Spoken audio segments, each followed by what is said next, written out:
Olá, meus amigos, boa noite. Mais uma semana, começando aí a nossa segunda-feira. Estamos com saudades desde o dia 10 de março que não nos encontramos pessoalmente.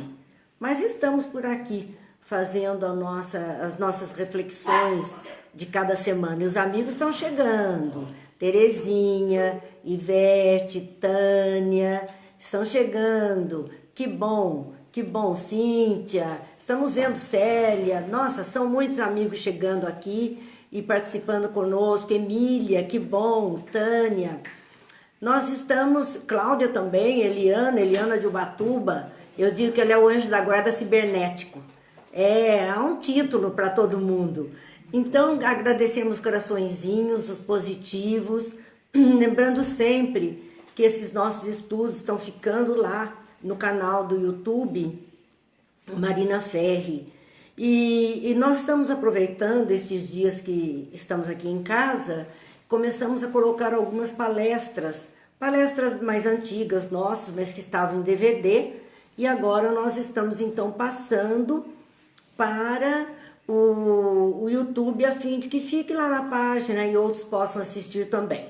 Então, se forem à página devagarzinho, nós já colocamos 3, daqui a pouco a 4ª palestra estará também postada lá. Abrimos uma nova página de palestras e assim vamos colocando esse material lá, que não é nosso, é um material que ao longo do tempo viemos fazendo.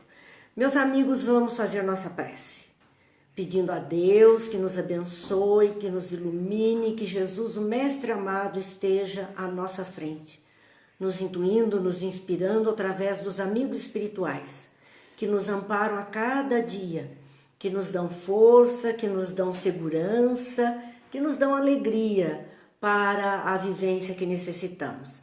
Que as bênçãos envolvam a todos nós e nos ajude para que tenhamos as melhores reflexões, os melhores entendimentos das nossas propostas de reflexões e estudos que fazemos a cada semana. Então hoje nós temos a obra Nosso Lar. E a obra Nosso Lar, nessas 2 semanas anteriores, nós comentamos sobre André Luiz, sobre a obra, como foi escrita, quando foi escrita, e verdadeiramente hoje iniciamos então o prefácio desta obra. Como dissemos, não pretendemos aqui fazer como fazemos nossos encontros pessoais, porque lá nós podemos ir lendo, interrompendo, comentando. Aqui, ao longo do tempo, vamos fazendo sínteses dos capítulos, vamos pontuando algo que entendamos seja importante, chame a nossa atenção para a reflexão. Então, o meu convite, mais do que nunca, fica para que os amigos possam, sim, também usando os seus livros, a obra Nosso Lar, fazer a sua leitura com atenção e com certeza encontrarão mais coisas ainda que chamem a atenção e que orientem o dia a dia. Nós então vamos fazendo a nossa parte. E os amigos, ao lerem, vão também tecendo outros comentários e outras reflexões.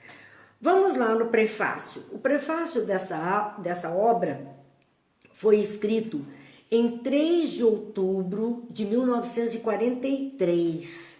Vejam quantos anos se passaram, que nós temos aqui a marca já indo para 76, indo para 77 anos, esta obra. E este prefácio é assinado por Emmanuel. É interessante que sempre o prefácio, o autor dá para alguém aqui encarnado fazer a apresentação da obra. No entanto, esta obra, quem faz o prefácio é Emmanuel. E Emmanuel usa como título nesse prefácio, Novo Amigo. É assim que ele considera André Luiz, esse espírito que passamos a conhecer com o nome de André Luiz. Um novo amigo que ele estava também fazendo no mundo espiritual. Às vezes a gente reduz tanto o tamanho do mundo espiritual, achando que vamos encontrar os mesmos núcleos ou aqueles que estão vinculados de alguma forma a nós. No entanto, oportunidades de novas amizades também se fazem no mundo espiritual. Não é só aqui. que nós vamos fazendo isso. A Célia dizendo oi, que bom, Vera Melato também conosco, ótimo. Então, neste trecho do prefácio, que tem como título Novo Amigo, Emmanuel faz uma justificativa, ele inicia com uma justificativa, dizendo que normalmente, num prefácio, aquele que está escrevendo apresenta o autor, fala da pessoa que escreveu a obra, conta sobre ele, o trabalho dele, enfim, e ele diz, mas aqui é diferente. Ele não quis falar de André Luiz, do espírito André Luiz. Ele não viu por necessidade, até porque ele diz que André Luiz é um nome fictício, é um codinome usado por esse espírito, e que se nós fôssemos procurar este nome num catálogo médico, nós não iríamos encontrar. Ele não estava registrado nessa época. Nós vamos ver que André Luiz desencarna mais ou menos em 1930. Então, se pegássemos um catálogo desta época, um catálogo médico do Rio de Janeiro, não teríamos a identificação desse espírito com esse nome, estando ainda encarnado. Então, nós vemos aqui, exemplo, por isso não interessava. E ele justifica a razão, então, do apelido André Luiz, dizendo que o anonimato era importante. Boa noite, Terezinha, boa noite, André Luiz, o André Luiz encarnado, boa noite. O anonimato, aqui, filho do legítimo entendimento e do verdadeiro amor. Não é um anonimato por questões pequenas, mas é como um legítimo entendimento que ele, enquanto RG de encarnado, não teria a condição de ter escrito tudo isso, mas como um espírito em aprendizado, ele podia sim escrever tudo isso. E do verdadeiro amor pelo que ele está fazendo, então ele se omite para que a obra tenha valor. E também amor à família, para não constranger os seus entes queridos que estavam aqui encarnados. Betinho e Júlio César, boa noite. Então diz Emmanuel nesse prefácio, para redimir de passado escabroso, há necessidade de todos nós, para nos redimirmos das dificuldades anteriores a registradas, modificam-se tabelas de nomenclatura usual na reencarnação. Cada reencarnação vamos adquirindo um nome, vamos tendo um RG pertinente àquela vivência. E isso simplesmente vai diluindo o peso do nome que tivemos no passado e que talvez tivéssemos cometido infrações contra a lei dos homens e contra a lei de Deus especialmente. Por conta disso, há essa movimentação. E também na reencarnação, além da proposta de mudança de nome para nos desapegarmos dos miasmas de uma vida passada, funciona o esquecimento temporário como uma bênção divina. São as palavras de Emmanuel. Há sim um esquecimento em nossas vidas, em nossas encarnações, como bênção, porque se fôssemos lembrar de todas as artes que já fizemos, todas as dificuldades que nós com certeza vivenciamos, isso para nós ficaria muito complicado. Então o esquecimento é uma bênção, a gente chega com uma condição de aprendizado. Boa noite, Branca, boa noite, Vitor, parabéns para sua mãe. Eliane, boa noite. Por essa razão, diz Emmanuel, não podemos apresentar o médico terrestre e autor humano. Não há como dizer da pessoa dele quando é encarnado. Então ele simplesmente se refere a André Luiz como um novo amigo e irmão na eternidade. É assim que ele se vê. Boa noite, Antônio e Vladimir. Despojou-se de todas as convenções, o próprio nome, para não ferir então os corações amados ainda encarnados. Essa era a atitude dele. Boa noite, Márcia. Os que colhem espigas maduras, e essa frase de Emmanuel é uma frase muito linda que está aí no prefácio dele. Os que colhem espigas maduras não devem ofender os que plantam à distância, nem perturbar a lavoura verde ainda em flor. Olha que coisa fantástica para que a gente aprenda. Aline, Edith, Fernanda de Guaratinguetá, boa noite. Vejam bem, os que colhem espigas maduras, nós aqui estamos colhendo espigas maduras. A semeadura que foi feita nessa década de 30, 40 para nós, hoje é espiga madura. Nós é que estamos nos alimentando dessa espiga madura. Então nós, hoje, não devemos ofender aqueles que plantaram à distância e nem perturbar a lavoura verde ainda em flor, quer dizer, o trabalho que estava sendo realizado. Muitas vezes nós não valorizamos isso. Na vida, em todas as situações, quando nós nos aproveitamos de algo, quando nós temos acesso a algo, nós não pensamos em quem produziu, a dificuldade que produziu, e se este algo não estiver muito de acordo com o que a gente quer, a gente ainda é capaz de críticas dolorosas em cima do esforço alheio. Boa noite, Silvia, Eliane, Silvia. Boa noite a todos. É um recado para nós. Nós não valorizamos aqueles primeiros passos, aqueles primeiros ensinos, alguém que se esforça. É pequeno, mas é o que a pessoa tem a oferecer. E a gente critica, e a gente quer buscar defeitos, quer dizer que está superado e dar crédito a outras novidades. Há um tempo atrás eu vi, uma pessoa colocou uma postagem na lista Taubaté das Antigas, que tem muitos de nós participando, dizendo: você se lembra o nome da sua primeira professora, daquela que te alfabetizou?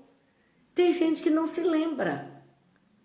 E hoje lê e escreve graças àquela primeira, que podia não ser o modelo excepcional de professora do mundo, nem de uma escola ultramoderna. Podia não ser nada disso, podia ser algo tão simples, tão pequenino, mas foi o suficiente para que nós hoje pudéssemos continuar dando esse andamento àquilo que veio como alicerce para a nossa vida. Então, o chamamento de Emmanuel é isto. Há um esforço de André Luiz em relatar aquelas vivências do mundo espiritual. Um esforço do médium Chico Xavier, na obra, em trazer os relatos com maior fidelidade possível. Olha o esforço deles, é uma lavoura, eles estavam semeando. E hoje nós estamos com o fruto maduro em nossas mãos. As sementes estão saudáveis em nossas mãos e a gente ainda quer, às vezes, criticar. Às vezes encontrar defeitos sem considerar nada daquilo que foi colocado como trabalho. Cidinha, Sebastiana, boa noite. Continua Emmanuel, então, neste prefácio, dizendo: este livro não é único. Não é a única obra que falava de mundo espiritual. Mesmo naquela época, década, então, de 40, ano de 43. Ele escreve isso em 3 de outubro de 43.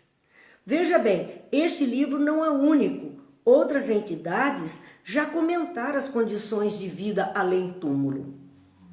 Muitos livros existiram. Se nós vamos pegar a obra de Kardec, obras póstumas. Obras póstumas não, perdão, Céu e Inferno, que relata o mundo espiritual. Outras tantas obras, a Revista Espírita e outras obras espiritualistas que existem no mundo de muito antes de André Luiz, narrando coisas do mundo espiritual. Então, o que é que esta obra tem de diferente? Por que ela ganhou importância para nós? Então, vem Emmanuel nos dizendo que outras obras já existiam. Esse livro não é o único que fala da vida além túmulo. Na sequência ele continuava, é diferente alguém que possa transmitir, ele é diferente de alguém que possa transmitir a outra o valor da experiência própria. Porque não é uma obra que é um romance escrito por alguém. Não é uma viagem de alguém para escrever isso. Não é um sonho que alguém teve, uma revelação que alguém teve para escrever isso. É um testemunho, é um relato de uma experiência própria. É André Luiz falando da sua própria experiência no mundo espiritual. Então é de lá para cá e não daqui para lá com as nossas suposições. Essa é a diferença. É relato de experiência vivida. Boa noite a quem ainda não cumprimentei, a Agnes, eu vi outros amigos aqui presentes, Regina, são muitos que estão conosco nesse instante, Anete, Maria do Carmo, que bom. Vamos seguindo então com o relato de André Luiz, aqui no caso, Emmanuel ainda falando da obra. Dizia ele, muitos sorrirão com algumas narrativas. Quantas pessoas nós já vimos que leram ou tentaram ler ou começaram a ler e verdadeiramente sorriram, dizendo, imagine, que bobagem isso aqui, imagine, não dá crédito. Quantos sorrirão com algumas narrativas? Isso é brincadeira, imagine se é assim, né? O inabitual causa surpresa em todos os tempos. Aquilo que nós não estamos habituados, aquilo que nós não conhecemos, aquilo que nós não vivenciamos, causam surpresas para todos nós. Surpresas. A gente fica encantado, maravilhado ou, de alguma forma, ressabiado com aquilo que está recebendo. Dilza, boa noite, Vera também, Débora, que bom. Vamos em frente, gente.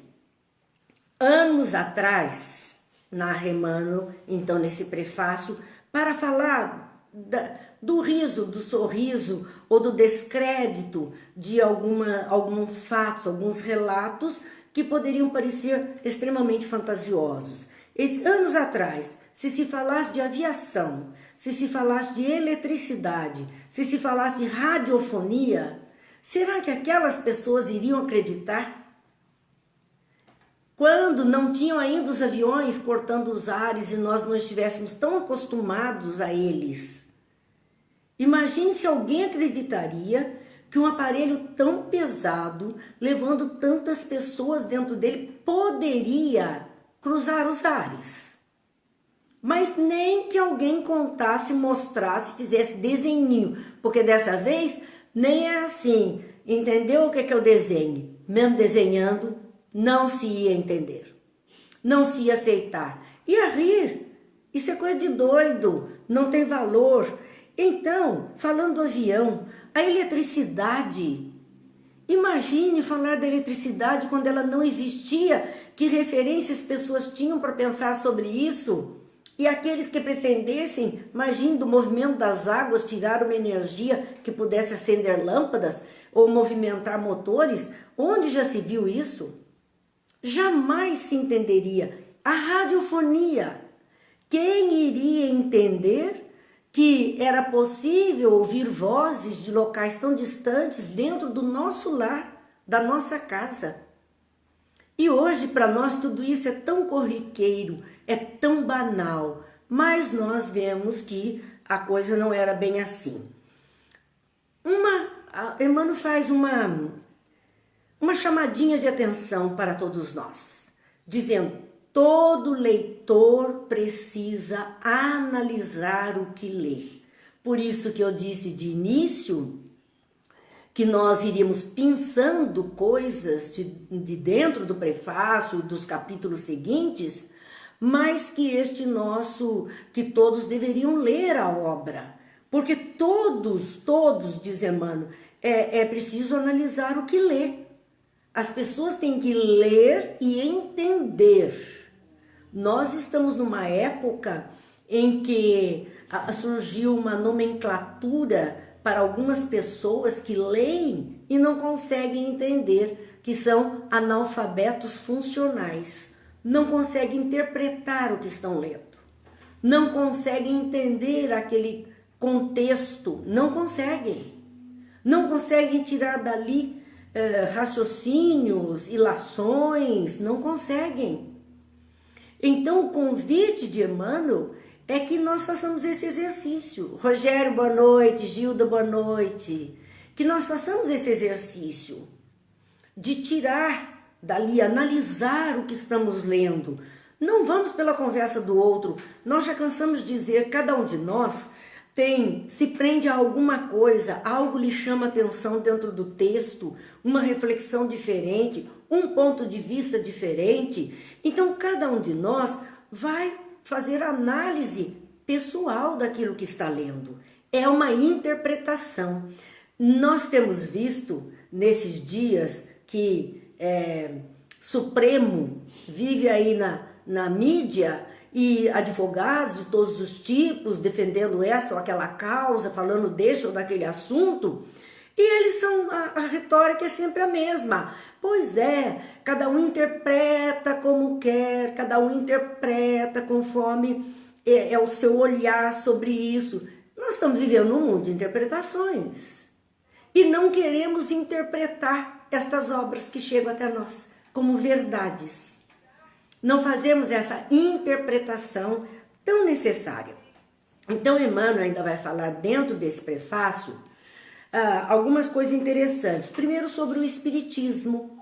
Dentro do prefácio ele comenta, ele diz que o Espiritismo ganha expressão numérica. Ele estava falando lá em 43, dizendo que do nascimento da doutrina espírita no final do século XIX, meados do século XIX, até aquele meados do século XX, não tinha completado ainda um século entre um fato e outro, ele dizia, o Espiritismo ganha expressão numérica. Cada vez mais pessoas abraçavam os ensinamentos da doutrina espírita no mundo. Em 43, agora nós tivemos o censo 2010, onde fez um levantamento dos espíritas aqui no Brasil, e eu garanto que o próximo censo o número será bastante diferente. Ele vai ganhando adeptos. Milanello, boa noite. Ivete, boa noite. Jaques, boa noite. Alexandre, boa noite. Então nós vemos aqui Emmanuel falando a respeito disso e dizendo, milhares interessam-se pelos seus trabalhos, modalidade, experiência. Veja que as pessoas dentro daquilo tudo que a doutrina espírita abrange, cada um de nós tem uma tendência, algo dentro deste movimento espírita ou dentro dos ensinos da doutrina espírita, tocam mais a nossa mente, ao nosso coração, ao nosso modo de pensar a vida. Então, Emmanuel já diz, milhares interessam pelos seus trabalhos. Que trabalhos a doutrina espírita ou o espiritismo oferece? Ele oferece trabalhos nas áreas sociais, ele oferece trabalhos na área mediúnica. São trabalhos, o espírita tem por natureza se envolver e chamamos trabalhos. Isso que nós estamos fazendo aqui agora, uma noite de estudos e reflexões, é um trabalho espírita. Então, muitos gostam de determinado tipo de trabalho, outros de outro tipo de tarefa que exista, que o Espiritismo possa propiciar. Boa noite, Flávio. E ele diz, outros se interessam pela modalidade, a modalidade que ele apresenta. Qual a modalidade que o Espiritismo traz para nós? Que movimenta o nosso comportamento, o nosso modus operandi. Porque ele vai fazer isso. Ele vai mexer com a nossa maneira de agir na vida. A modalidade que ele está trazendo de ensinos, que alguns vão apreciar isso. Outros vão se apreciar mesmo das experiências. E experiências no campo da mediunidade de todos os tipos, de todas as formatações que ela possa aparecer. Então ele diz, nesse campo imenso de novidade, porque tudo é novidade, imagine em 1943 quanta novidade, se para nós hoje tanta coisa é novidade, imagine quanto era mais no passado, né? E acredito que no futuro as novidades vão explodir, porque os espíritos já disseram que nesse período de transição que estamos vivendo e daqui para frente as coisas vão se acelerar e os fenômenos vão também se apresentar em maior número, diferentes daquilo que nós conhecemos. A gente fica imaginando o que vem pela frente, as novidades que o mundo espiritual vai trazer para nós. Beth, boa noite. Helena, boa noite. Então ele diz assim, nesse campo imenso de novidade, olha o alerta, não deve o homem descuidar-se de si mesmo. Nós nos encantamos com as coisas todas, com estudos, com experimentações, com tarefas no setor da caridade, do assistencialismo que possamos fazer, tudo nos encanta e nos ocupa, mas o chamamento maior é este, não deve. Até pode, mas não deve. Não deve o homem descuidar-se de si mesmo. O primeiro elemento de cuidado é o próprio ser. É o homem cuidando de si mesmo. Esse é o primeiro convite da doutrina espírita para todos nós. É que possamos, daí que se fala tanto em autoconhecimento, autoamor, falamos o tempo inteiro sobre isso. Autorreforma, autotransformação, tudo em se referindo cada um a si mesmo. Então o homem não deve descuidar-se de si mesmo. E ali ele vai fazer uma reflexão interessante, porque ele vai fazer um paralelo entre o não basta e o que é indispensável. Então ele coloca, não basta investigar fenômenos. Não basta aderir verbalmente. Então vamos analisar um pouquinho. Então não basta investigar fenômenos.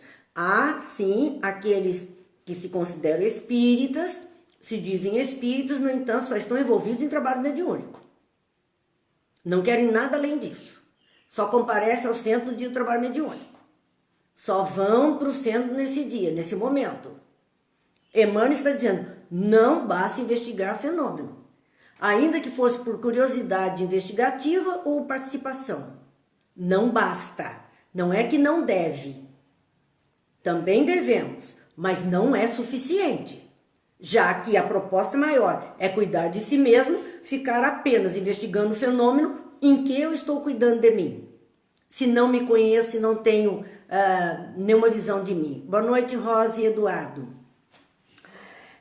Não basta aderir verbalmente, porque tem aqueles que sim, eu gosto, eu sou simpatizante, ou eu sou espírita, e faz essa adesão verbal. E o que mais ele está fazendo? Por ele mesmo ou pelas causas que o espiritismo traz que ele pode participar? O que mais ele está fazendo? Então não basta só falar, bater no peito, por isso que Jesus dizia, não basta usar a libré do Senhor, nem dizer Senhor, Senhor, para entrar no reino dos céus. Eram palavras de Jesus. Quer dizer, não basta isto. Não basta melhorar a estatística, ser mais um. Por isso que muitas vezes nós já ouvimos palestrantes comentarem, ou livros mesmo mais leves, dizerem daqueles espíritas que passam uma vida inteira indo ao centro, lustrando a cadeira do centro, não fazendo mais nada. Todas as vezes está lá marcando ponto. Então está aumentando a estatística, é público. Está fazendo parte da estatística. E o que mais? Será que está indo lá e está aproveitando o que ouve, o que lê, o que vê, para aplicar na própria vida, não basta só ir, não basta só fazer volume, se não tirar proveito daquilo que está ali ou sendo oferecido. Não basta, gente, olha o que Emmanuel está dizendo, não basta doutrinar consciências alheias. E nós somos mestres em querer doutrinar as cabecinhas pensantes, seja de encarnados ou desencarnados. É uma ânsia de participar de trabalho de assistência fraterna para orientar a cabeça dos outros. Não estou dizendo que não é um trabalho válido e necessário. É. Mas irmã está dizendo, não basta. Não basta querer doutrinar a cabeça dos outros. E nem no trabalho mediúnico ser aquele conversador, ou doutrinador, ou evangelizador, o nome que quiserem. Toda semana vai lá para fazer a mesma coisa para convencer aqueles espíritos que estão lá se manifestando. Não basta. Ser esse, não basta doutrinar consciências alheias. Quer dizer, e a nossa consciência? Nós não estamos doutrinando o próprio modo de pensar. Como fica a nossa consciência? Esse é o nosso trabalho. Então não basta. É útil? Sim, é útil. Mas não basta isso para nós, para o nosso crescimento. Não basta fazer proselitismo, porque também temos essa tendência de querer trazer para participar conosco outro vizinho, parente, o amigo. Queremos mais queremos mais gente participando. É um tal de convidar gente para ir à casa espírita. Sim, é bom, claro, mas às vezes somos tão insistentes para querer aumentar número. Não é vantagem nisso. Não é essa a intenção. Boa noite, Arlete, Fernanda, boa noite. Não basta conquistar favores da opinião. Às vezes, os outros nos olham e tecem comentários valorosos que a gente até sabe que nem merece. Às vezes a gente até acredita que merece. Mas tá aí, ó, não basta conquistar favores de opinião de outras pessoas. Não basta. O que é indispensável que ele vai colocar agora? Gente, tudo isso está na parte do prefácio escrito por Emmanuel dessa obra. Por favor, depois leiam com bastante atenção. Indispensável cogitar do conhecimento de nossos infinitos potenciais. Primeiro passo. Quais são os meus potenciais? Para isso eu preciso autoconhecimento. Eu preciso, homem, conhece-te a ti mesmo. Eu preciso ser sincera, me avaliar, saber exatamente da minha condição, da minha possibilidade, do que é que eu trago como potência. Então, indispensável, cogitar do conhecimento. Eu preciso conhecer as minhas infinitas potencialidades. Para quê? Continua ele, aplicando-os por valores. São Luís do Paraitinga presente, boa noite. Então, o convite de Emmanuel, tudo que pudéssemos fazer dentro do movimento espírita é válido, mas não basta. O indispensável é o que vamos fazer fora do movimento espírita, em nós mesmos, primeiramente. Nos conhecendo nossos potenciais e, por nossa vez, aplicando tudo isso no caminho do bem, que é o fundamental para nós.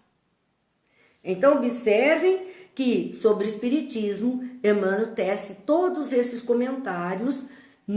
Olha, gente, é coisa de 2 páginas ali, do comentário de Emmanuel, do prefácio de Emmanuel nessa obra. Depois, ele vai falar sobre o homem terreno, o homem que está, então, aqui encarnado, dizendo, o homem terreno não é deserdado, Porque às vezes a gente diz assim, Deus esqueceu de mim, se Deus tivesse mesmo à frente de tudo isso, o mundo não estaria desse jeito, tudo muito ruim. Ninguém está deserdado por um simples fator. o homem terreno é um filho de Deus. E Deus, como Pai, não nos desampara. É um filho de Deus em trabalho construtivo. Nós estamos em construção. Nós estamos no exercício da perfectibilidade. Boa noite, Maria do Carmo e Anitta. Nós estamos nesse exercício da perfectibilidade, na construção do melhor de mim, do vir a ser Costade.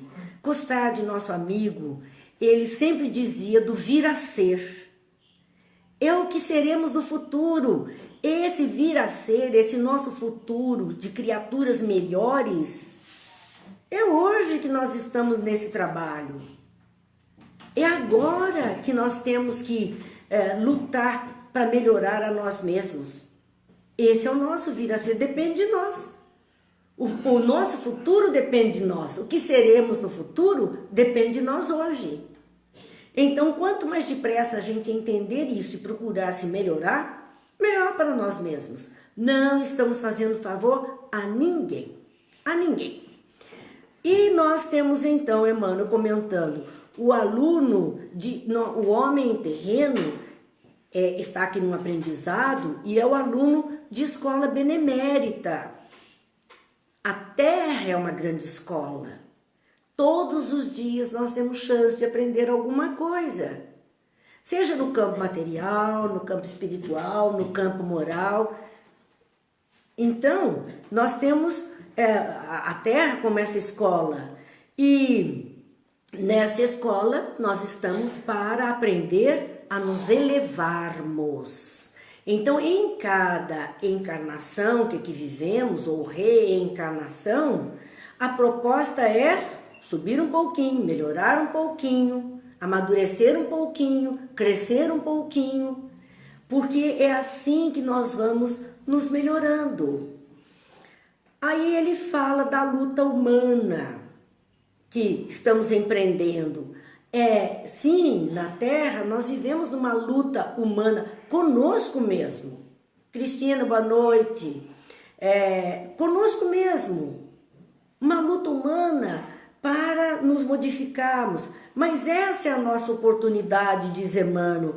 E a nossa ferramenta, o nosso livro, é isso que propicia que possamos entrar nessa luta humana do mundo melhor, da criatura melhor. É a nossa oportunidade, é o nosso agora de contribuir com tudo isso.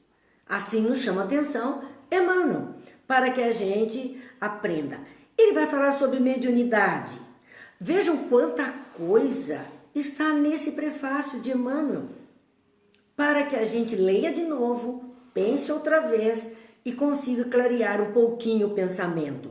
Sobre a mediunidade, ele vai esbarrar nisso dizendo que é o intercâmbio com o invisível e é um movimento sagrado em função restauradora do cristianismo puro.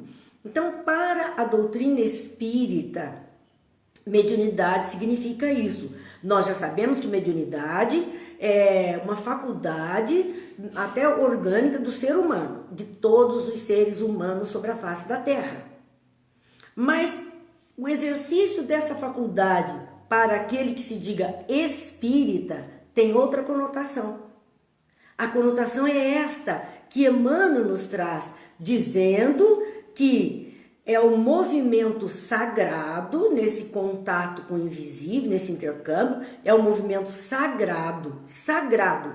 Se é sagrado, tem hora, tem disciplina, tem respeito, tem responsabilidade. Percebam? Não tem brincadeira, não, é sério mesmo, é coisa, é para valer. É um movimento. De vez em quando, os amigos que estão nos assistindo, acho que esbarram o dedinho na chamada telefônica e entram aqui. Mas tá bom, estamos juntos, vocês vão perdoando aí as dificuldades, o importante é que continuamos fazendo as nossas tarefas aqui. Mas ele nos falava então de que mediunidade é um movimento sagrado. Pensemos nisso. Como é que nós estamos participando das atividades mediúnicas em que estamos inseridos. E quando falamos de atividade mediúnica, estamos falando de trabalho mediúnico propriamente dito, estamos falando do trabalhador do passe propriamente dito, estamos falando do trabalhador em todas as frentes de trabalho, porque nunca estamos sós, estamos a serviço de uma espiritualidade. Como é que nós estamos levando a responsabilidade disso, o comprometimento disso? A gente não gosta muito de falar, mas é preciso de vez em quando a gente falar, porque às vezes as pessoas levam tão na flauta a história que qualquer respingo de chuva não aparecem, qualquer coisa mais interessante que esteja acontecendo na cidade, as pessoas não aparecem, não estão lá para cumprir o seu papel. E a espiritualidade está. O nosso compromisso é com a espiritualidade. Poxa, será que não dá? Já que assumimos um compromisso, então assuma menos compromisso. Mas aquele compromisso assumido que seja levado muito a sério, porque é necessário. Nós assumimos um compromisso, assinamos um contrato com a espiritualidade e agora estamos falhando. Luci, boa noite. Rodrigues, boa noite. Então, meus amigos, sobre mediunidade, ele falava, é um movimento sagrado em função restauradora do cristianismo puro. Está aí o papel da mediunidade no espiritismo, restaurar o cristianismo puro. Então, é uma mediunidade, as tarefas mediúnicas que abraçamos, elas têm por finalidade restaurar esse cristianismo. E cristianismo puro é vivência do amor. É seriedade no trabalho, é compromisso com a lei de Deus. Esse é o cristianismo puro. Que nós possamos agir, né, a serviço do Cristo, com o ensinamento que ele nos dá. Ele vai falar também da pessoa de André Luiz, né, esse espírito que narra, dizendo, ele vem contar a maior surpresa da morte carnal. O que foi que o surpreendeu? Foi exatamente que a morte carnal nos coloca face a face com a própria consciência. De repente descobre-se que não morreu e está diante do grande juiz que é a própria consciência, e desse a gente não consegue fugir. Selma, boa noite. Esse a gente não consegue fugir. É a consciência, nos acusa o tempo inteiro. Então a maior surpresa da morte é descobrir, depois da desencarnação, que a consciência está ali. Onde, diz ele, edificamos o céu, estacionamos no purgatório ou nos precipitamos no abismo infernal. Edificamos o céu, quer dizer, uma consciência tranquila, uma consciência de dever cumprido, uma consciência de paz, uma consciência de retidão, de ética, enfim, isso tudo dá o estado celeste ou um estado celestial à alma. Um estado celestial à alma. Isso tudo para a nossa própria consciência. É o estado dos eleitos. Poderíamos estacionar no purgatório e ficar ali como André Luiz ficou aqueles 8 anos, sem saber bem o que estava acontecendo, nem o que ele estava vendo, nem o que ele ouvia, sem saber para onde ir, estava estacionado naquele ponto. Ou então nos precipitamos no abismo infernal da própria consciência, consciência culpada, e nos joga para estados dolorosos da alma. André Luiz vem lembrar que a Terra é oficina sagrada e que ninguém a menosprezará sem conhecer o preço do terrível engano a que submeteu o próprio coração. Emmanuel falava de Terra como escola, e uma escola bondosa, benemérita para conosco. André Luiz veio chamar a Terra de oficina, que significa trabalho. Enquanto a escola seria o aprendizado, a oficina é o trabalho. E o que diz? Ninguém a menosprezará, porque é uma oficina sagrada. Todos temos um trabalho a realizar aqui. Todos reencarnamos com uma tarefa a dar conta. Esse é o nosso trabalho. E é sagrado realizar. E quem não fizer assim, quem menosprezar a oportunidade, vai conhecer o preço do terrível engano a que submeteu o próprio coração. E aí é aquela fala, se eu pudesse voltar, fazer diferente, meu Deus, me dê mais uma chance, porque estamos presos nisso. Emmanuel encerra o seu prefácio, nós já estamos nos aproximando também na nossa hora, ele encerra dizendo, ele guarda a experiência dele no livro d'alma. Que André Luiz guarda a experiência, e todos nós precisamos guardar a nossa experiência no livro d'alma, que não basta a criatura apegar-se à existência humana, mas precisa saber aproveitá-la dignamente. Veja que Emmanuel não critica o nosso apego à vida material. Claro, estamos aqui, queremos continuar aqui por mais tempo possível, junto da vidinha que conhecemos, dos amigos, dos parentes, do mundo que nós conhecemos. Mas ele diz, mas não basta apegar-se a essa existência humana, a essa condição. É preciso saber aproveitá-la dignamente. Então, podemos ter esse desejo, esse apego à vida material, mas esta vida tem que ser vivida com dignidade, com ética, com moralidade. É esse chamamento, aproveitar a vida dignamente e tudo que ela está nos oferecendo. Tudo que ela nos possibilita, como a possibilidade de trabalho, de aprendizado, de construção, de criação de laços, enfim, vamos viver com dignidade para não termos vergonha de nós mesmos na desencarnação. Porque a pior coisa será a nossa consciência nos mostrando e nos fazendo ter vergonha do nosso procedimento. Os passos do cristão em qualquer escola religiosa devem dirigir-se verdadeiramente ao Cristo. Se nos dizemos cristãos, o nosso caminhar deverá ser com base nos ensinamentos de Jesus. Se estamos aqui tão ocupados em falar de tudo isso, é para tentar viver uma vida mais cristianizada, mais humanizada, mais espiritualizada. E ele encerra o seu comentário dizendo, em nosso campo doutrinário, precisamos do espiritismo e do espiritualismo, mas muito mais da espiritualidade. Então vamos tentar entender um pouquinho essa frase final de Emmanuel. Em nosso campo doutrinário, campo da vivência espírita, campo doutrinário é o nosso campo de vivência espírita, nosso movimento espírita.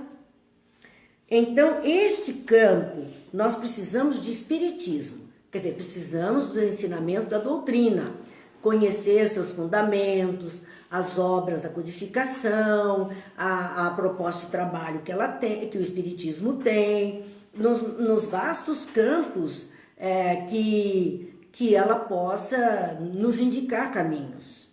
Sim, precisamos disso no nosso campo de ação. Precisamos do espiritualismo. O espiritualismo é a qualidade daquele que acredita na alma, na transcendência do ser. Então, o espírita, por incrível que pareça, nem todo espírita é espiritualista. Embora ele aceite, vamos dizer, a filosofia espírita, mas ele não aceita a ciência espírita que fala do contato com o mundo espiritual. Ele tem dúvidas sobre si mesmo, sobre ser um espírito, ser uma alma que está aqui encarnada. E muitos outros que não aceitam doutrina, que não se dizem espíritas, mas são de religiões ou tradições filosóficas espiritualistas. Então nós temos o católico é espiritualista, o protestante é espiritualista, o evangélico é espiritualista, o umbandista é espiritualista, todas as tradições que falam de vida além da vida, o budista é espiritualista, porque fala de uma alma, de um ser, de uma continuidade, que as pessoas não se acabam no fenômeno da morte, seja como elas entendam a vida além da vida. São espiritualistas. Então, dentro do nosso movimento, nosso campo doutrinário, nós precisamos do espiritismo, que é o conhecimento da filosofia, ciência e o aspecto ético, moral, religioso da doutrina espírita. Mas precisamos de espiritualismo, de entender que todas as criaturas que estão conosco, encarnadas e desencarnadas, são espíritos criados por Deus que estão ali juntos. Mas precisamos muito mais, diz Emmanuel, ao encerrar o seu comentário, de espiritualidade. E o que é espiritualidade? Qual é a diferença aqui? Espiritualidade é a elevação do ser, é a transcendência, é a sublimidade. Então é o refino da alma, a delicadeza da alma. Nós precisamos muito mais de espiritualidade, muito mais do que de espiritismo e espiritualismo. Nós precisamos dessa melhoria, porque quando estivermos mais espiritualizados, significa ou desenvolvemos mais a espiritualidade em nós, modificando, nos elevando em pensamentos e ações e palavras, transcendendo a materialidade terrena e sublimando muitas das nossas paixões inferiores, melhorando a nós mesmos em níveis melhores de sentimentos, sinal que o Espiritismo está fazendo alguma coisa por nós. Então, meus amigos, chegamos ao final do prefácio de Emmanuel, ficando para a semana que vem a introdução, que na verdade tem uma mensagem de André Luiz. Essa fica para a semana que vem, quando estaremos aqui, segunda-feira, se Deus quiser, 20 horas, como sempre. Espero que tenhamos podido refletir um pouquinho sobre este prefácio de Emmanuel. Mais uma vez, convidamos que leiam, reflitam e quem sabe descobrem coisas novas nesse prefácio que nós não conseguimos ver, o outro consegue e aproveitar melhor. Alexandre, que bom que você está nos assistindo também. E pedimos aos amigos que se lembrem tanto do canal lá no YouTube, no Marina Ferri, como eu disse no começo, os estudos vão para lá, podem usar à vontade. E além dos estudos, nós estamos começando a colocar palestras que temos em vídeo, em DVD, estamos passando para o YouTube para que possam outras pessoas também aproveitar essa condição. Se inscrevam, deem o seu like, toquem o sininho para receber avisos, enfim, é aquele procedimento que nós sabemos que vai enriquecendo aquela página, possibilitando que ela tenha um olhar diferenciado por todos nós. Também aqui no Facebook nós temos o grupo de apoio aos estudos espíritas, que podem aproveitar que tem tudo lá também. Então, convidamos amigos a essas reflexões, a participação conosco, lembrando que amanhã, terça-feira, nós teremos estudo do Livro dos Médiuns. Ainda é estudo do Livro dos Médiuns amanhã. E para encerrar, há um poema de Eurípides, nós vamos ler apenas um pedacinho, chamado Ser Espírita.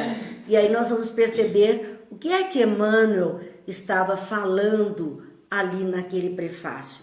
Ser espírita é ser clemente, é ter alma de crente, sempre voltada para o bem.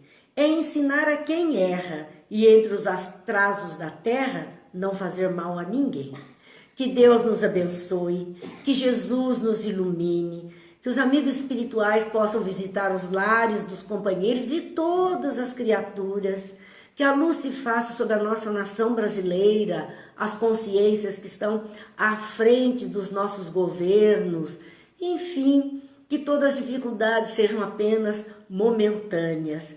E que no raiar da nova era, possamos nós contribuir da melhor forma possível. Muita paz, muita luz, muitas bênçãos para todas as criaturas. Deus abençoe.